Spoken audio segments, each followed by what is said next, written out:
এই যে তো যুধিষ্ঠির আর যক্ষের সংবাদ হয়েছিল, তো তখন দ্রৌপদী জল পিপাসা পেয়েছিল।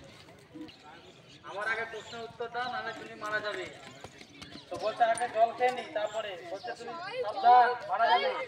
বলছে আগে জল খেয়ে নি, তারপরে উত্তর দেবো। যেই জল খেয়েছে সেই মারা গেছে। দ্বিতীয় নকুল এসছে, যুধিষ্ঠির দেখছে অনেকক্ষণ হয়ে গেল সহদেব ফিরছে না, তখন নকুলকে পাঠিয়েছে। নকুল এসে সে আবার একই।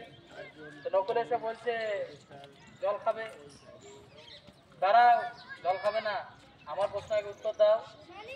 এরম করে নকুলও মারা যায়। ভীম আসে, ভীম এসে বলছে আমি গদাধারী ভীম, তুমি আমার দুটো ভাইকে মেরেছো, দাঁড়াও আগে জলটা খেয়ে নি, তারপরে তোমারও আমি প্রাণ হত্যা করবো, কে আছো খুঁজে বের করবো। তো তখন ভীমও জল খেতে যায়, তখন বলে দাঁড়াও, নাহলে তুমিও দু ভাইয়ের মতো মারা যাবে। বলে আমার গদা আছে, তোমাকে মারবো, দাঁড়াও আগে জলটা খেয়ে নি। সে আবার মারা যায়। তারপর কি আছে অর্জুন, অর্জুন এসে বলছে আরে আমার এই ভাইকে কে মেরেছে, দাঁড়াও তার আমি এখনই জলটা খেয়ে নি, তারপর তাকে হত্যা করবো। তো অর্জুনও তখন মারা যখন যুদ্ধ হয়ে যাবে, তখন আবার সেই যখন বলছে দাঁড়াও আমার প্রশ্ন উত্তর দাও। হ্যাঁ বসরূপী যক্ষ, আমার প্রশ্ন উত্তর দাও, নাহলে তুমিও মারা যাবে। যুধিষ্ঠির মহারাজ তিনি ধর্মরাজ বলতে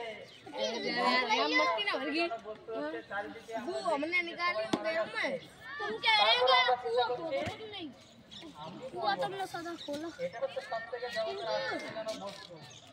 তো তখন বলছে যে তোমার প্রশ্নের উত্তরে আরো অনেক প্রশ্ন করেছিল, বলছে তোমার প্রশ্ন উত্তরে আমি খুশি হয়েছি। তো এই যে তোমার চার ভাই মরে পড়ে আছে, এর মধ্যে আমি